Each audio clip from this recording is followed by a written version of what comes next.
Dans les épisodes précédents, J passe en revue les coups de stress qui ont pimenté le projet, les droits des auteurs, le smart contract infaisable, le choix du numéro à transformer en NFT. Je vous ai raconté comment on approuve la maison de vente Piazza, et comment on a surmonté un obstacle de taille.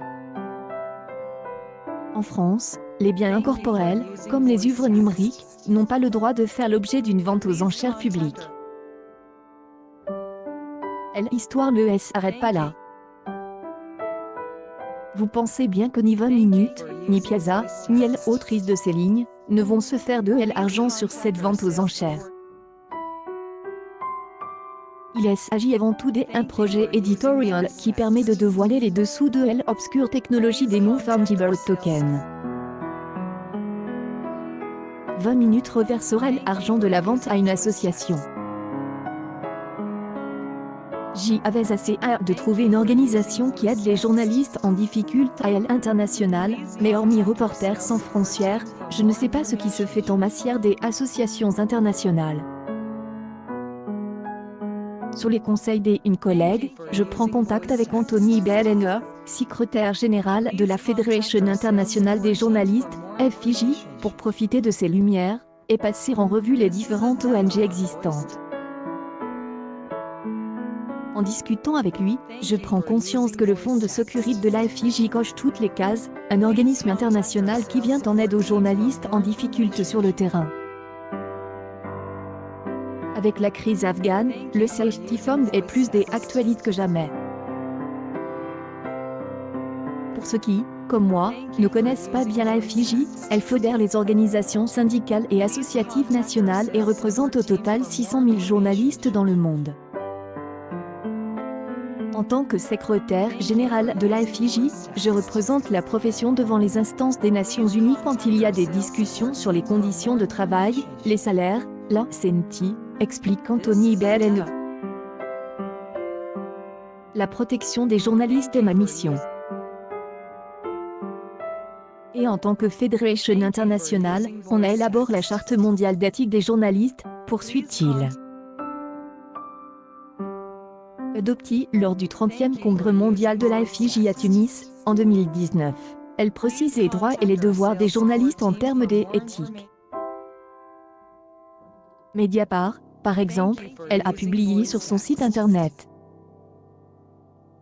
En 1992, en parallèle à la création de la liste des journalistes tués pour rendre hommage aux victimes collatérales de guerre, la FIJ a lancé un fonds de sécurité. 30 ans, les reporters étaient tués de façon accidentelle, aujourd'hui, ils sont visés.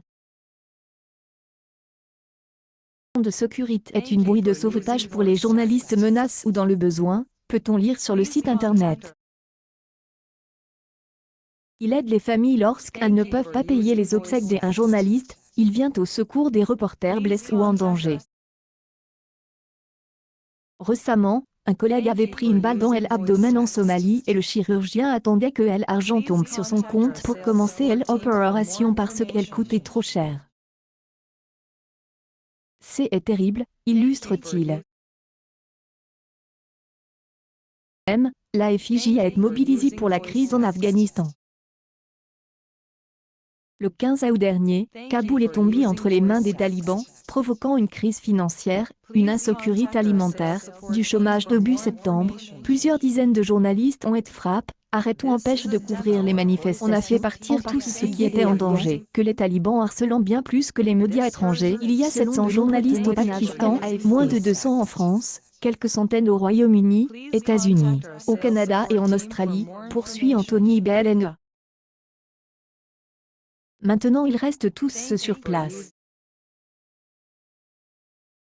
Trouvez tous les épisodes ici. De nombreux médias ont été fermés, soit par les talibans, soit par les patrons de presse eux-mêmes qui se sentaient en danger.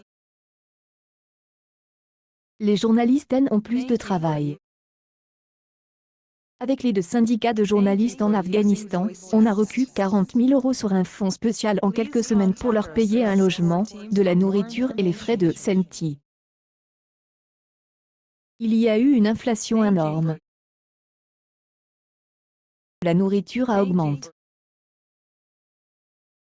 De moins en moins de médecins car ils sont nombreux à avoir quitté le pays, poursuit Anthony Behellinger, qui se définit comme un urgentiste de la profession.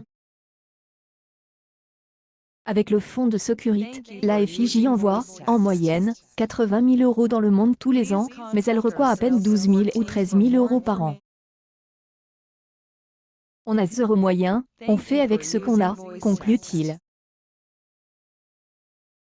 Semaine prochaine, on met les mains dans la partie technique de la création du NFT, autre casse-tête de taille de cette odyssée virtuelle. À la semaine prochaine, chers crypto-addicts.